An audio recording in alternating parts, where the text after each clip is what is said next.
ये हमारे सलमान भाई हैं। मेरी जो बहुत पुरानी ऑडियंस है जो मुझे फॉलो कर रही है सालों से, तो शायद वो जानती होगी सलमान भाई। शाहरुख भाई, मौसम भाई बहुत अच्छे से जानते हैं।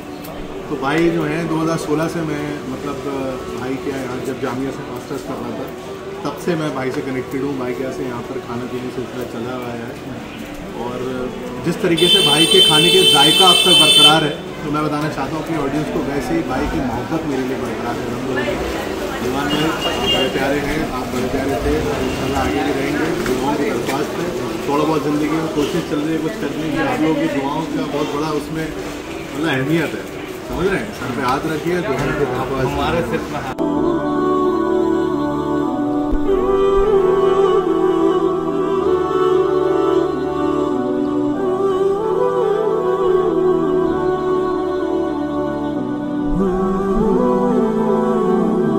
अस्तग़फिरुल्लाह व अतूबु इलैह।